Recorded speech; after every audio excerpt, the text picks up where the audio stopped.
Let's talk about Echo Fox because we're kind of in the bottom tier now. We're in the 0-2s, and man, like Echo Fox is a team right now that could be in a lot of trouble or could kind of pull themselves out of the relegation spot.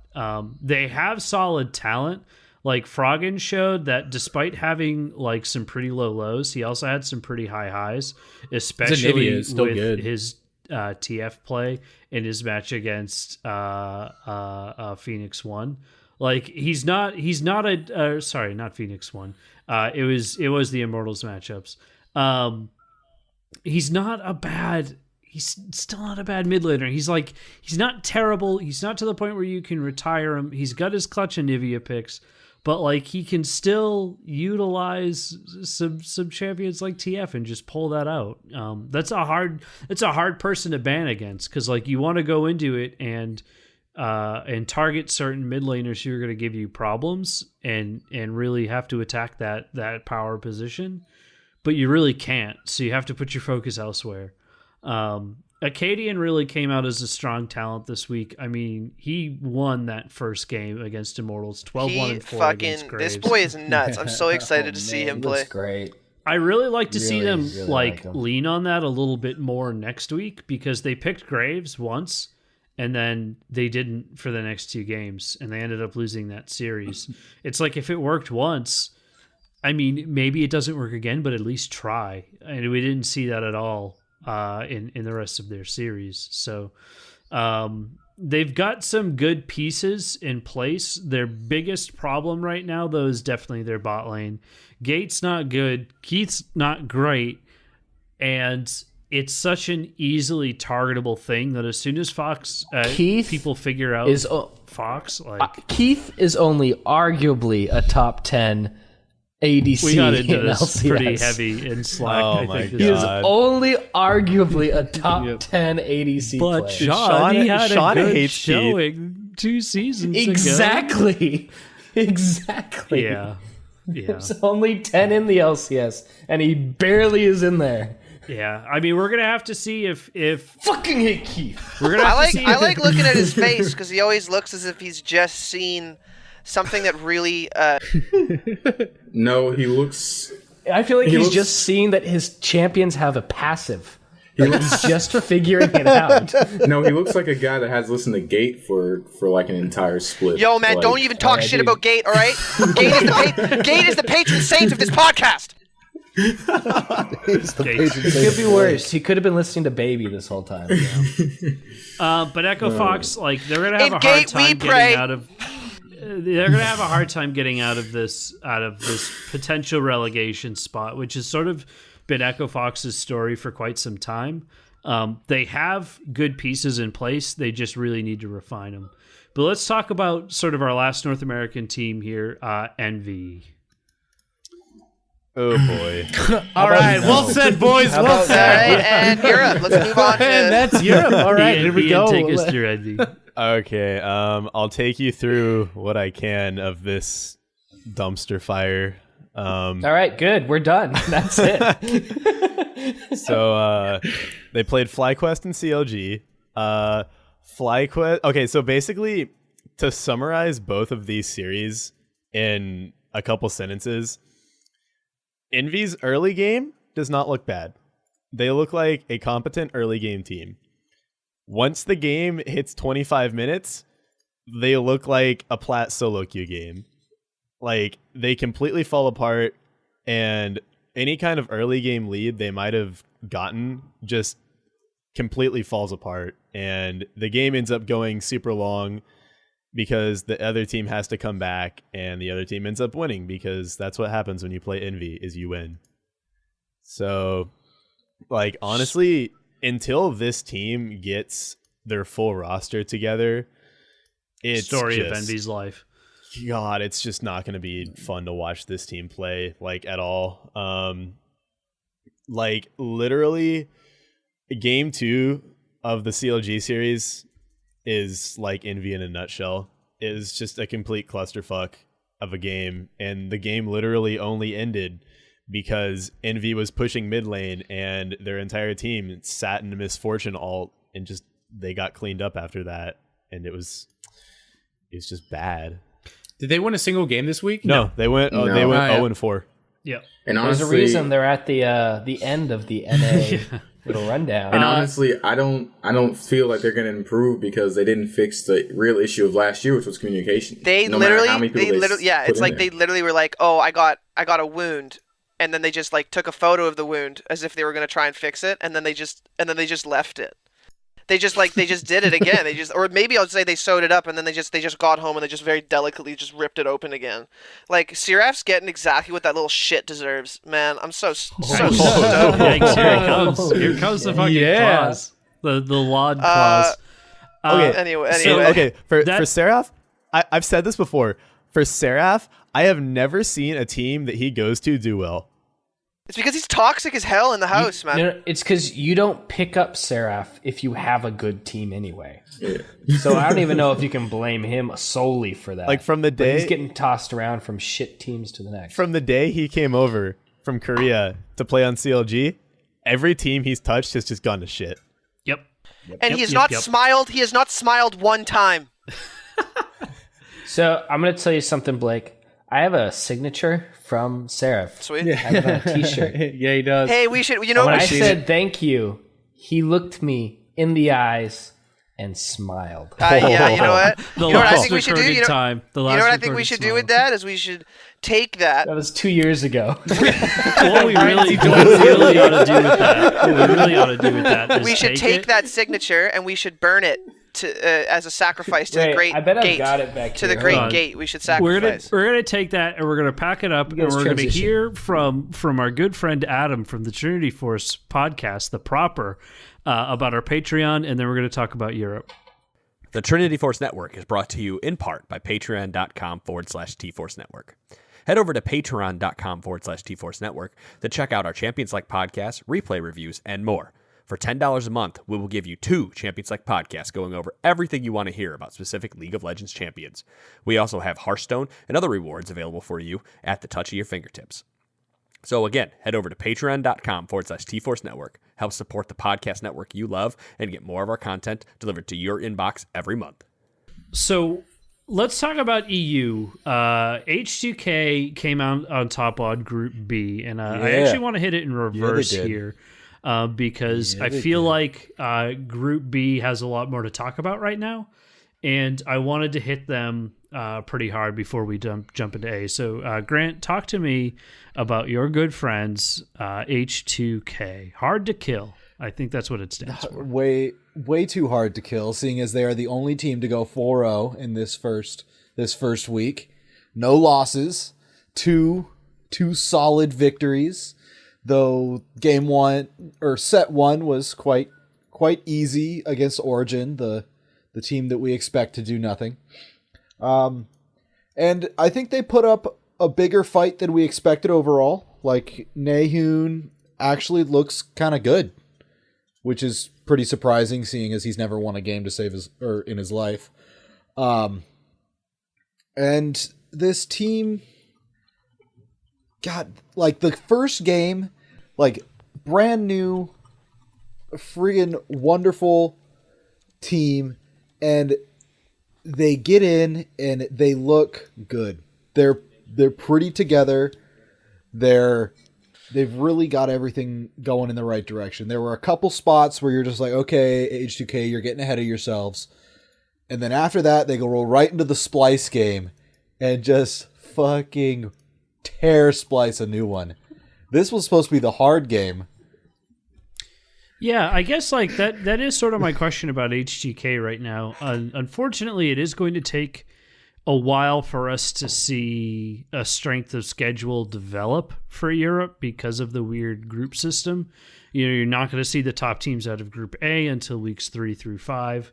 But you have Origin, who is like, I'd say like out of all of the dumpster fires we saw across every single region in League of Legends period, Origin is definitely the most fire in the dumpster fire. Is it Origin or Coast though? That's the real question. Coast or Origin? No. It was Velocity. Oh, It was Velocity. Let's be honest. That always puts that bad taste in your mouth whenever you think of that team. Yeah, they're does. going to I be always like think the of dark. Maple They're Street. going to be the dark horse. Oh, we'll talk about Origin later, but so H2K. I mean, they had 2 games, so we got to see more of them. Which not every team got 2 games this week. Next week they're only going to get 1, and they're playing that matchup against Unicorns of Love. Like, are you willing to say off of these 2 game sets that like you're super excited, or is there a hesitation there? Oh, I'm super excited. Like, again, the game against Splice looked really bad, and I The don't draft know where was shit from Splice, I don't know too. where that came from, because everything we know from Splice is they're a good team, but they really made some really questionable decisions in this, and H2K just tore them apart. And so I think UOL will give H2K a little bit more trouble, but I'm not expecting much. H2K is just, they're looking too, like, this is way too good for a team that has this many new people, but I would have to attribute that to the H2K adding, I know, 2 new coaches, 1 Korean, so that he can help translate and help with English, and another one to just take a little bit off of Prawley. Right. And so that's where they did end up putting a lot of money into and back a house. How did you like the Febivin, though?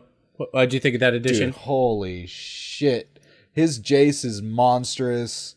Like, he I love played super Febivin, man. good. I think he's so good. He's really good. So good. And Jace is a great champion to pick up in this new developing meta too, because it is that flex pick. You can keep him guessing into that second group of bans, and like, oh yeah, if you can, and especially if you can make especially them ban on a, H2K, yeah, if you can make them ban a mid when it's a Jace top, or sorry, if you can make them ban mids out when it's a Jace mid, and then pick a top lane are absolutely free. Like, you've figured out the meta, you've mind gamed it completely well. Yeah.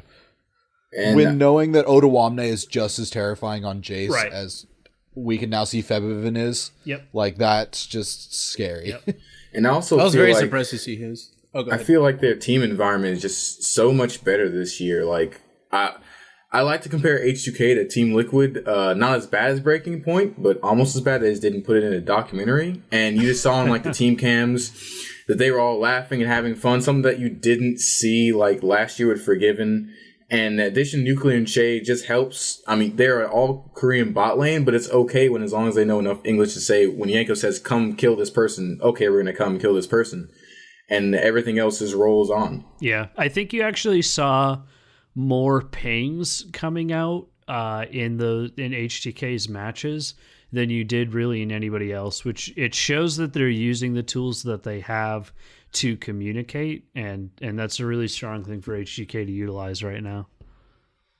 I was just happy because every time I think I haven't watched H2K nearly as much as Grant has by any means, but every time I think of Otawame, I usually think of like tankies, top Maokai, specifically like a lot of more tanky supporty top laners. So the fact that he got to play Jace was like, what the fuck? Yeah, like, this guy's actually super dominant on him. So I don't even see how they gave him Oda- Jace after Worlds. yeah, Like, super Odo's been crazy. like great on every sort of top lane. Oh, I know he's really good at him. him. Always know that he's really good. I never thought he was bad by any means whatsoever, but just usually I saw him playing the consistent top lane tank player. And it's just cool to see, wow, this guy can really go. Yeah. He can carry the fuck out of his team if he needs to as well. So he's just another Yeah. terror of H2K.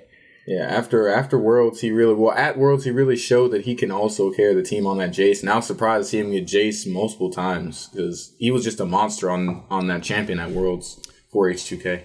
Hey, And OG banned it away. They did not want to deal with it. I wouldn't either if I was a dumpster fire. They smartly banned it away. super quick question: did Otawamne actually play Jace? Nope. No? He did not play a game of Jace. Yeah. Yeah.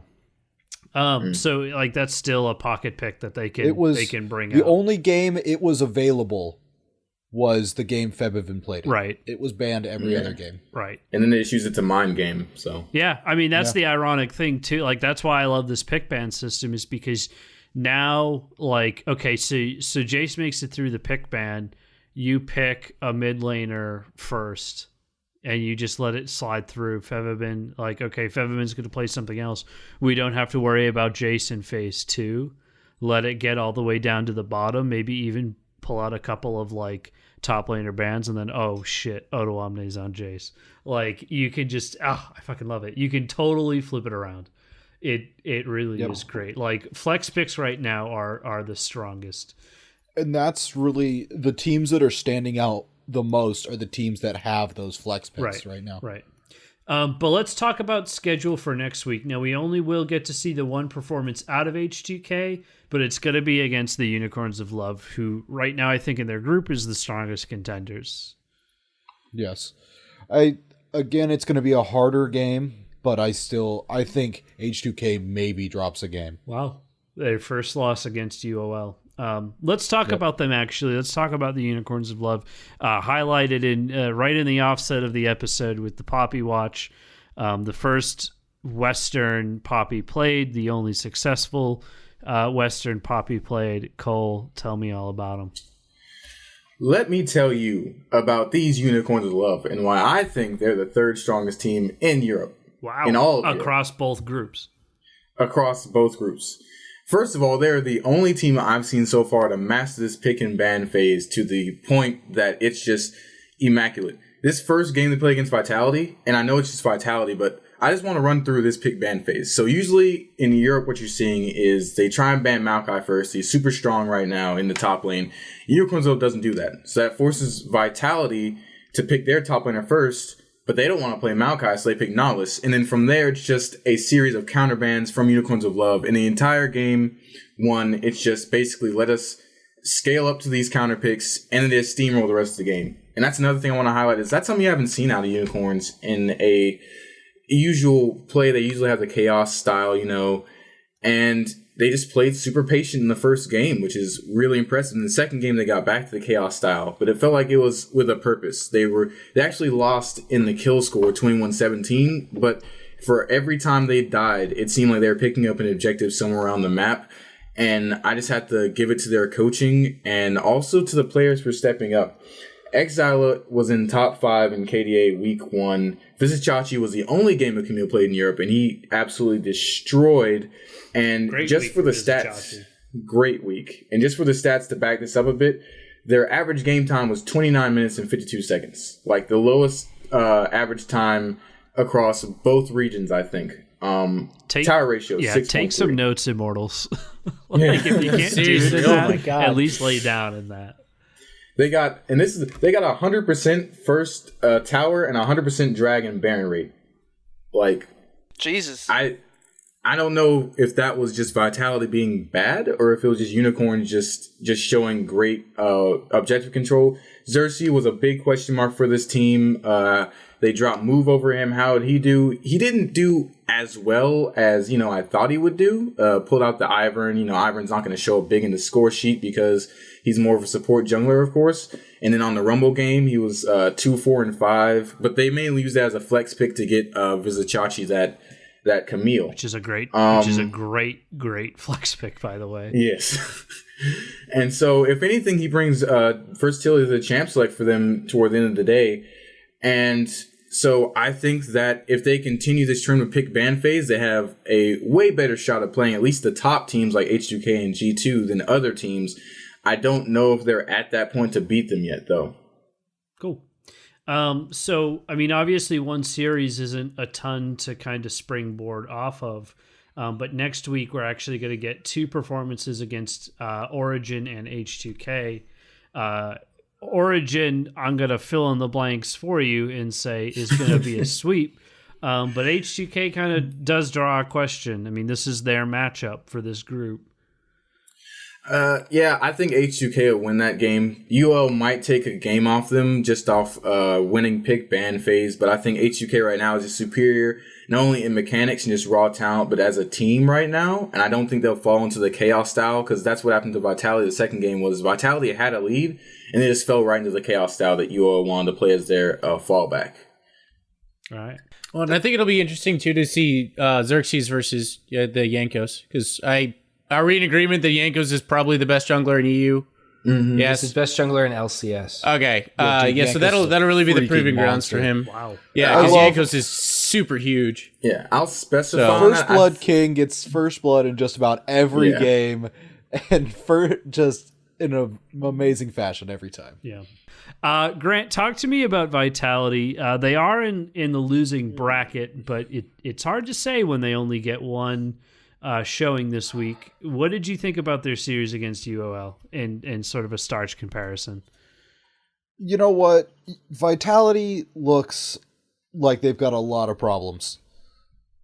Yeah. Like that's like the best I can say. The team looks like they have a better lineup than last year. I really like the addition of Steelback. I like the addition of Joko as well.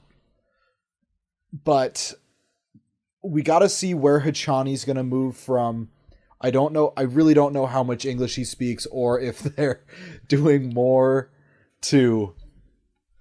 Like I don't think Vitality has people in the back helping out. Like they probably have a coach, and that's it. I know they have a new coach coming into this year. Yeah, they don't have Sean's anymore, right? Yeah, they don't have Sean's. It's somebody new. Actually, wait, didn't Vitality picked up that Adidas sponsorship, right? Yeah. Yeah, so I think they'll probably get a better... It's a guy named Young Chol. His gamer tag is Irean, Irean. Oh, now I remember. Yeah, so they picked up he used to play on IM or something like that. He was a Korean player, then he was down coaching in LMS, and now they pulled him over here. So I would assume he's helping with English for Hachani, but I don't know how much English he would speak after being in Korea and then LMS and now coming over here. Well, Vitality has also historically been an organization that's awful when it comes to anything in the background. Yeah. Even when Sean's was a consistent coach for I think a full year, he himself didn't seem to be that good of a coach, and everything else surrounding him just wasn't good. They weren't able to maintain successes. They weren't able to bounce back very well from losses. They never really changed or grew as a team. I mean, either. they Exactly. weren't terrible last split, but like I think the fall They weren't off, terrible in EU. Right. Yeah. The fall off It's- was really hard on this team specifically. Again, it's so hard to judge these teams off a single performance, but next week we do have two. So you've got Origin and you've got Splice. Now I'm gonna hope it's a win against Origin, because I don't want this team to be garbage. right. I do really like Cabochard. I like Nuke Duck. I like Steelback. And I actually like Hachani. Like, I liked watching him over in Korea when he was there. And Joko, whatever, he was one of the mini junglers of UOL. Like, he hasn't really made a name for himself yet. Do you think GBM gets any playtime? I Maybe think next week? Yeah, I actually do. I think GBM will get some playtime. I don't know what GBM's been doing. If he gives a shit, then yeah, he'll get playtime. He's been solo queuing Shaco. Sounds like GBM taking the game maybe. so seriously. I really just don't. I don't know. Oh my god! I don't think they beat Splice. If Splice loses to Vitality, then Splice has some major issues, Right. like that we did not see coming. And I think Origin will be a 3-game series, and it'll be really close. And I just really hope Vitality pulls it out, because come on, it's a dumpster fire. Yeah. Don't lose a fight to a dumpster fire. Well, let's move on to Splice then, because they are we're kind of rounding out Group B here. We've got Splice and Origin remaining. Sean, what's going on with Splice? Why aren't they doing so well right now, and where are they going in the future? Big question. All right, so Splice came roaring out the gates. Unfortunately, it was a roaring fire coming from the dumpster out back. Got him. To be fair, they did go up against H2K, which clearly, I think, looks like the best team in Europe right now, based upon their 2 games last week. Yeah. Splice only had the 1, and it was the very last game of the week. I think it's way too early. I'd like to see at least 2 series before I start screaming about how good or bad a team is. And then I can feel a lot more confident with just jumping on and off bandwagons. Splice has all of the tools they should need to succeed. They have carryover from the entirety of last split in every position, including the coaching staff. They've shown that they were able to improve from a split to a split. They have the ability to do well. I don't know what the fuck happened last week. They just collapsed, and it was bad. And I think they should feel bad. Sean, hold on, Sean. Did you just copy and paste that same speech from CLG? Listen, they have all the tools. They have all the tools to succeed. You have to listen to me. They got all the tools. So that's something I would not have said about CLG because I don't think they have the tools to do as well as believe me, they have Darshan in the top lane. They have the tools. And Hui in mid lane. We're not going to be doing so well. So the whole thing with Spice is they actually, like, Wonder showed up huge last split. He looked phenomenal. Trashy was, I think, the second or third, probably second best jungler last split. Senkux was revolutionary in the mid lane. Kabe was absolutely phenomenal at AD carry. And the only one who I'd say was kind of meh was Mickey in support. So, and even then he was still pretty successful. None of them looked good. Yeah. They all looked terrible. I feel like they came into the game, they had an idea of what they wanted, they drafted, but then got in the game and realized, oh shit, this is a bad idea. And just got fucking run over. Yeah. So I also think that they don't have a very good idea of what to do in the early game, which is why Yankos was able to just literally shove a metaphorical dick up their ass. Right. So Damn. It was brutal. So, however, I'm not going to hold that series against them. It's the very first one they played. H2K had warmed up 2 days before. So they'd already been on the LCS stage, gotten over any jitters, and they were already one of the best teams, if not the best. So now, coming up next week, we've got Team Vitality against Splice. I think this really shows if Splice is as bad as they looked, or if they're significantly better. If they're able to steamroll Vitality, we can go back to last week and say, okay, that was H2K being really good and Splice being very poorly. If this is an even game, we say, oh shit, what happened to Splice over the offseason? Because this isn't good. Right. If they lose to Vitality, that's a huge concern. Yeah. I think you really have to look internally very, very hard if you're Splice. And that's the only game they play next week, I like to point out. So for 2 weeks straight, they only have one series in each week in order to ascertain how good or bad they are. And so, maybe at the end of next week, I'll be able to say they're good or they're shit or they're average. But yeah, it does leave a lot of questions open.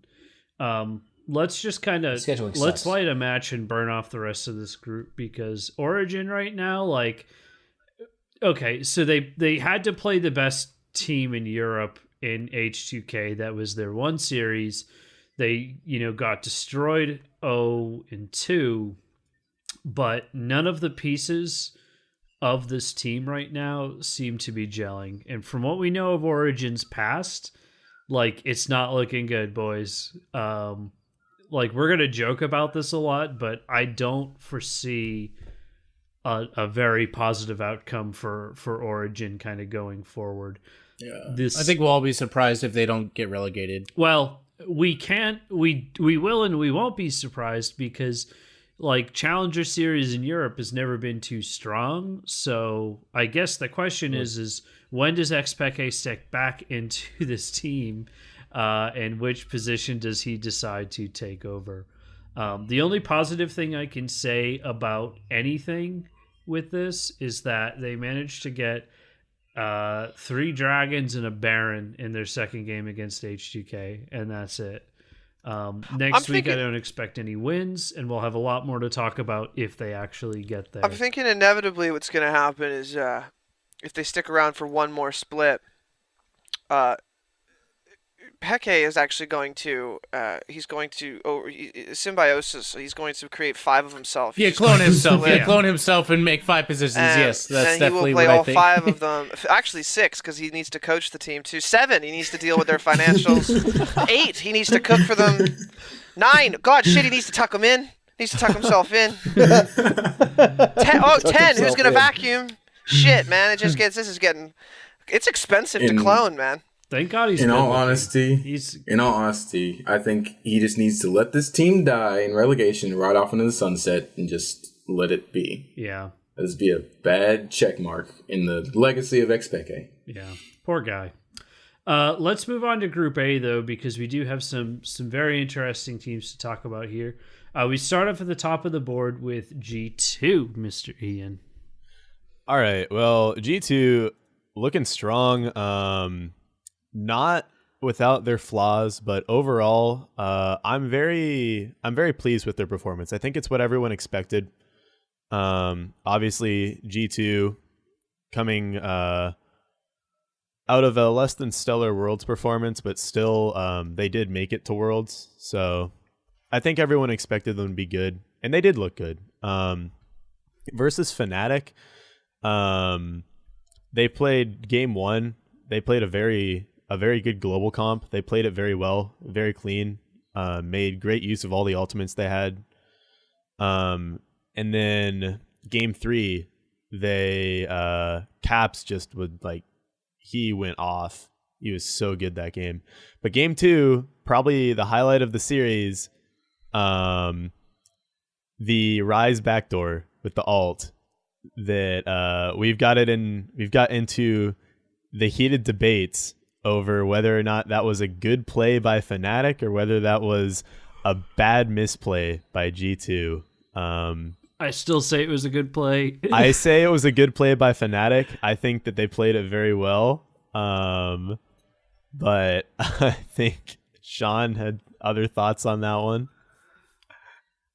Shot just real quick. I think it was a good play by Fnatic that was overshadowed in my mind by the shit fucking poor positioning and decision making from We're G2. gonna take a minute and talk about this because Please. I think if you're G2 in this situation, you have two choices. You sit on your, and for those of you who didn't catch this game and aren't familiar with the situation, G2 had a completely exposed Nexus. They had plenty of time on their inhibs. They were freshly taken.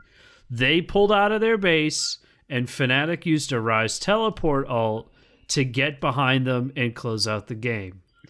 I am arguing in G2's favor because, in my opinion, you're either going to fight that out in the open and bait out Fnatic into a game-winning fight where you close out, or you wait until Fnatic's at your doorstep and just pushes past you to crush out your base. You don't want to have that fight in your base. You want to have that fight out in the open, take it to them. They're already feeling confident, and you catch them on a mistake.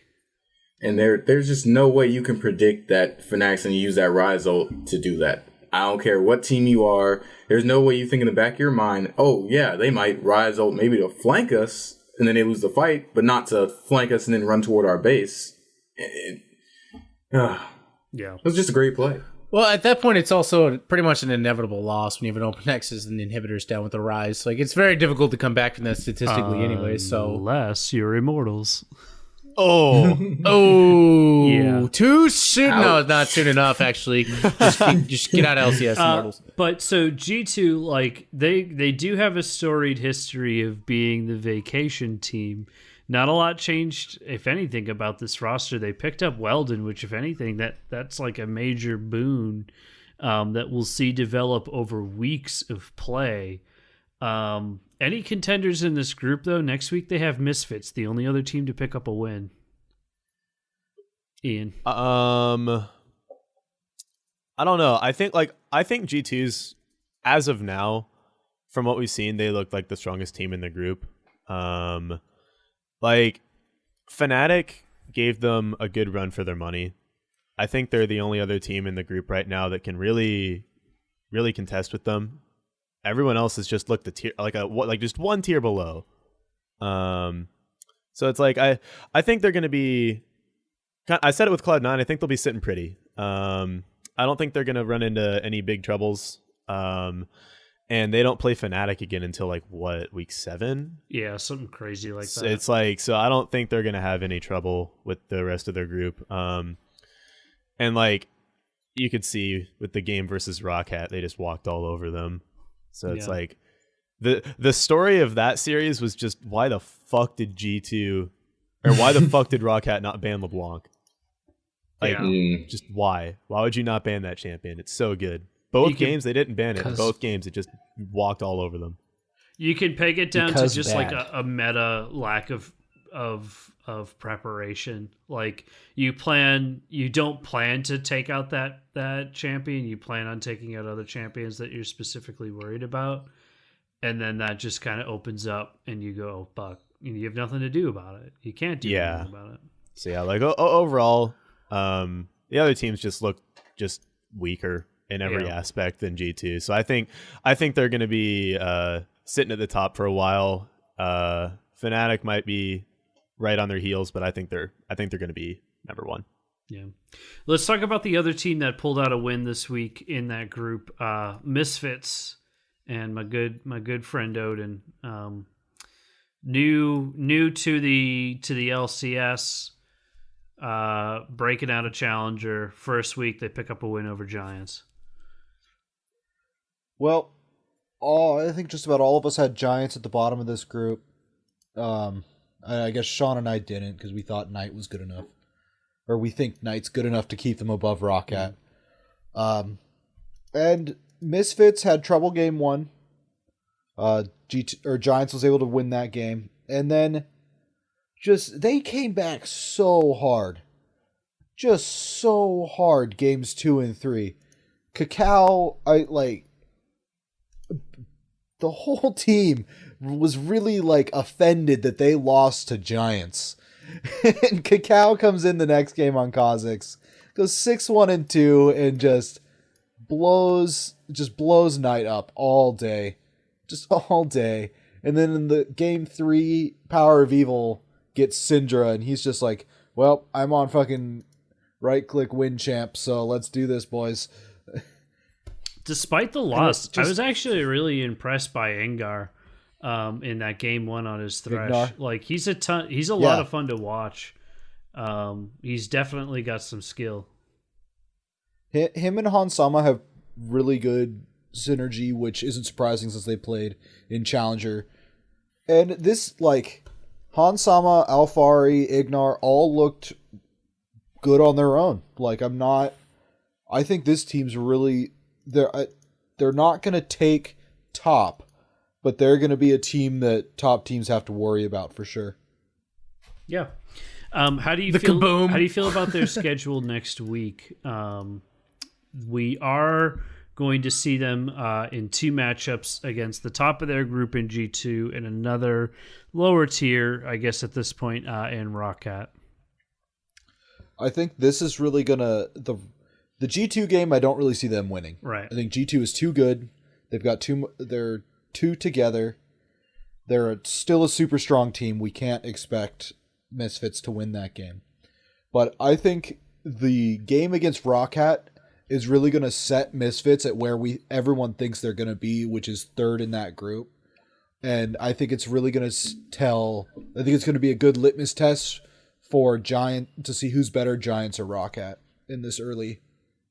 Oh well, and then at the end of next week, Giants and Rockhat play each other, so we'll 100% be able to tell which is the better team. Yeah. The battle for last place, man.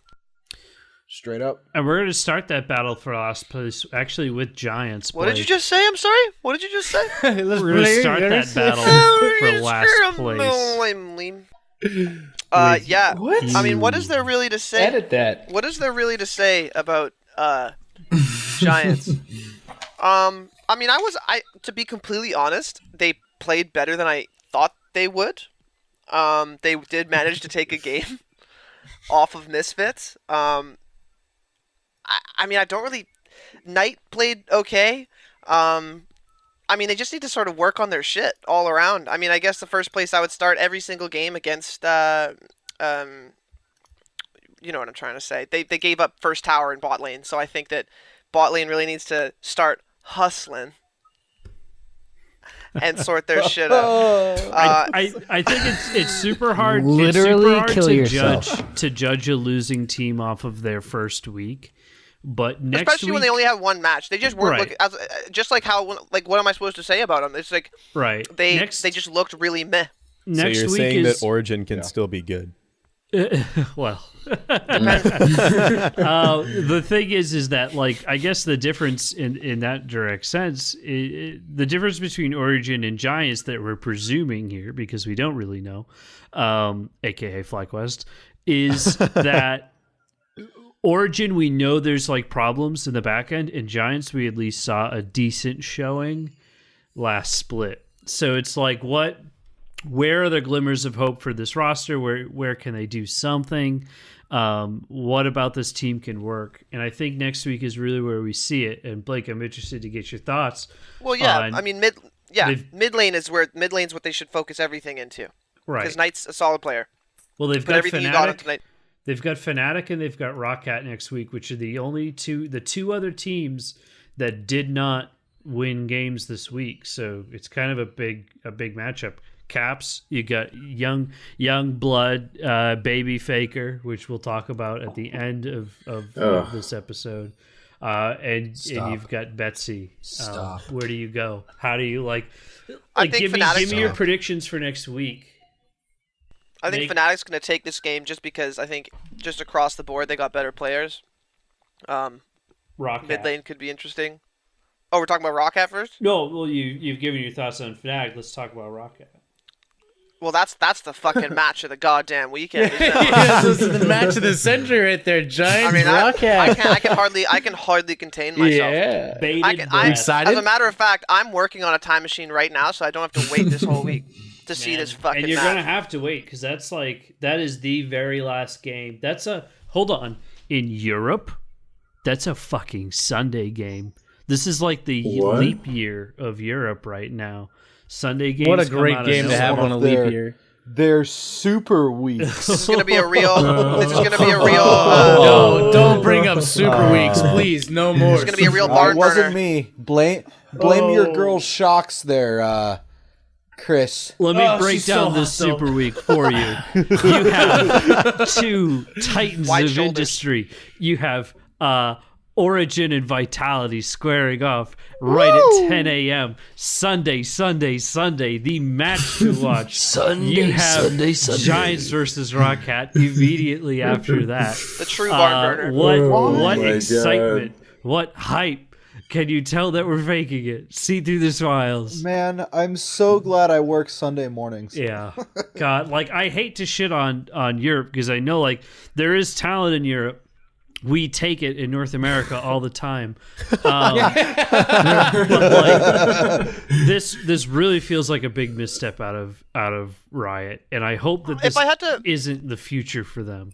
I believe in my boy I Yarnin, hope this isn't the future for us. I believe in my boy Yarnin, so I'm gonna give that match to Roccat. Actually, I'm gonna say Roccat. I wouldn't say that. Or for Sean's fantasy league. I wouldn't say that. Yeah. Oh. Did I dare go there? Dissenting opinions. Cole, what do you got? You said I'm about to hit up Roccat in a second, but Yarnin's not looking too good. No, I like his hair though. True, his hair is on point. Not as good as the Splice Boys, but you know. No, definitely not. That straight third rack haircut coming through for Splice. Jesus. Every single one of them has the same the best goddamn eyes haircut. and he has the best hair. Seriously, there are so many blonde hairs and the blue eyes coming from the Splice We Boys. practice all day, all night. We are the party hard, man. There are little indicators above my computer that checks our level of checked out on the show, and when the Nazi references start coming in, that's 20 seconds to midnight. Oh, I really like that your symbol is a snake. It makes me feel really slippery. Talk to me. I like that. Slytherin. Talk to me about Roccat. It's so yellow, kind of like your hair. What is there to? Oh my god! Yeah. What is there to talk about? Right. This dumpster fire at the bottom of the ocean containing a boat where the Davy Jones locker is. Let's see. This team is just a team full of questions. They came in a team full of questions. Would this new Korean import work out? Wadid came off a team that I think they were the team that went over in Korea. Spinu. How will No. Wasn't it an 0-4 in LSPL? Was it? Was it? No, Was it Nation? it was in Korea. Yeah. Was it Wanted Spinu? straight I thought it was a different Spinu team. was a Korean Okay. team. Yes. I didn't realize he was on spin. One thing I do have to touch on this real quick. We weren't sure how good of English Wadded speaks, but he knows perfect English. From And what it I've was been still told. a dumpster fire. And it still doesn't help for shit. And the dumpster is still on fire. Let's see. Another question. How are we going to do after his hiatus? Not too good. The boy was 1-6-2 in his game. Will Betsy be an elite mid laner this year? 1-6-3. What will Maxwell bring to the team? 10-4. Holy shit! Hey, that's 4 assists. And suffice to say, to sum it all up, no one performed. And when you play G2, you don't look to really win on this team. You just want to do well.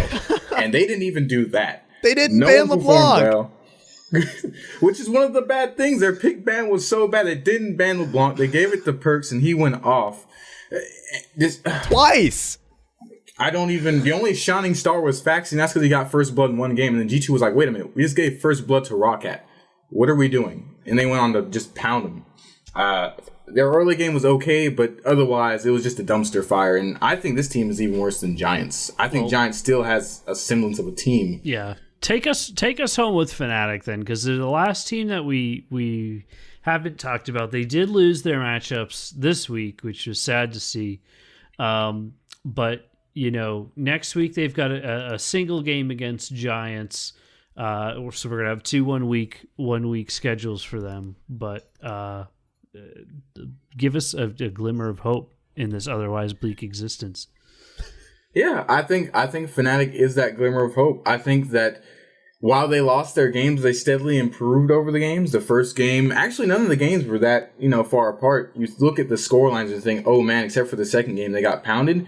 All the games went 40 minutes, and the first game was closer than I thought it was going to be, and then the third game also was pretty close. They had a 67% first blood percentage. The only thing that they really, really performed poor on was the shot calling and also their objective control. And the second game, I don't know whether to attribute it more to G2, throwing, or Fnatic, actually just taking opportunities, and also the Rise play to backdoor the base. But they're definitely looking up. I think the move to an all-EU roster will work out. I think they're still kind of getting over Daylor leaving. Even it's like a hangover that they can't seem to shake. But I want to move on to Caps, because the young boy, the young god, Baby Faker. He looks good, dude. Stop. Fucking stop. Where did the baby faker though come from? That's the one. I know his he entire did, Fnatic but, roster It was a calls fucking him his meme teammates were that calling was him Baby spammed Faker. during Challenger Series, and when he came onto the Fnatic team, and it was meant sarcastically because he would make great plays, but it wasn't meant as like an actual moniker. And then because in EU, all the goddamn casters play with these fucking pros, they started picking it up, and they started fucking calling him goddamn motherfucking Baby Faker. because Greppo is probably still the best support in Europe. Yeah. I have to agree with Sean. It is the stupidest thing I've ever heard. It needs to it die. is. It is. It is a stupid fucking forced ass motherfucking corporate ass meme. Yeah, I want my that's memes right. farmed Sean like they always have been by the common man. the resident dank memester. So And it was really just Riot follows that trying meme to, economy, making sure that the meme economy is always I'm fluctuating. actually You can't sending just around. inject I'm sending these, around okay? a petition that you guys can sign. I'm trying to put a stop to factory memeing. Yeah. Yes, thank you. Memes should be free range and organic. Yeah. I Nothing think- else. Yeah. The day that the word fucking meme gets wiped off the face of the earth is a happy fucking day. Cole, I want to know whether or not Giants can beat Fnatic so I can go to sleep. No. I think Fnatic just raw talent wise, Fnatic beats them. I mean, you saw in that second game when Caps just completely dumpstered on Perks twice in a row. Once on a solo, Perks went too far in the turret, the flash by Caps behind them, and then the next one on a gank where he was 2v1, then 2v2, but he really did most of his work during the 2v1 and then killed Perks. I think raw talent-wise, they're too good. Fnatic might give them a little bit of daylight, but I think at the end of the day, they'll close out. A 2-1, I think it will be. Yeah. So let's close out this week. Crazy week one, super long episode. Probably going to come in just around 2 hours for you there at home. You're welcome. Kill me. But Grant, take us out of Europe with the number, the top 2 games that you're going to watch for next week. It can be across either group since it's kind of hard to measure at this point. But what are you most excited about next week? Man, I was really excited about last week because there was a lot of good games that were really going to show mid-tier where everyone's going to fall over in Europe. And this week, after seeing where everyone is and how good everyone looks, there are only 2 good games. There is Unicorns of Love versus H2K, and then there is Misfits versus G2, and both of these games are played on Saturday. So you could basically not watch EU all week and only watch it on Saturday and get both the best series, most likely. I will disagree and say that Sunday game. Your boy's giant. Your boy's wrong. Sunday. The only game to watch. The only game to be ready for. Make your popcorn. Make your bed. Fucking get ready for some hype. It's like a train wreck. It's just so bad. You don't want to watch it, but you can't look away. But what else are you going to do on a Sunday? You don't want to watch it, but you want to do on a Sunday morning. Just watch Immortals for that. So looking at North American schedule for next week, I actually kind of have to pair this up. There's a lot of really good matchups to watch. You want to keep your eye on Liquid because it's a team that's a big question mark is exactly where with the top that they're going to fall. But I'm putting my top 2 games to watch actually in Friday, the first 2 games of this week. FlyQuest and CLG and TSM and Dignitas. Because you take our 2 biggest question mark rosters, Dignitas and FlyQuest, and pin them against the old guard who hasn't been showing up. It's the perfect scenario to kind of say, where is the top tier talent going to fall this split? It's the pairing up against it, and it's going to be super exciting. I can't wait to watch it. I can't wait to go to sleep because it's super late here on the East Coast. And this has been the first full episode that we've had in quite some time. I'm so happy to be back.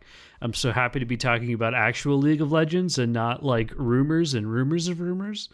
And that's going to do it for everyone. Wars and rumors of wars. Holy shit, we did it, What boys. an episode. Woo! Wait, is it over? Has the evil been Evil's defeated? been defeated. Week 1 is over. We're going on to week 2. That's it, boys. That's going to do for the LCS rundown.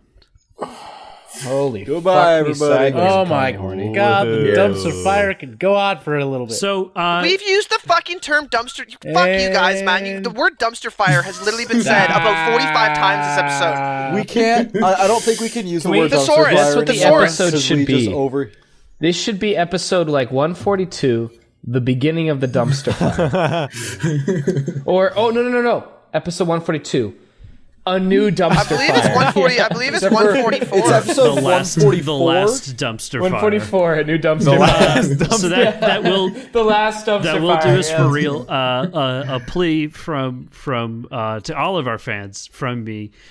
Go check us out on YouTube. I'm going to be making a personal effort to put out a lot more LCS rundown content on YouTube. I've been taping some of the games that we've been playing together.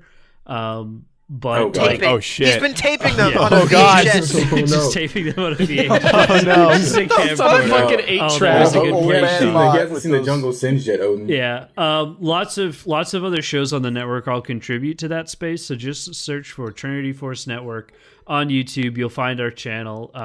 I gotta give a shout out to the GG guys because they do some pretty good content. They play actually some really cool indie games that you can watch and learn about.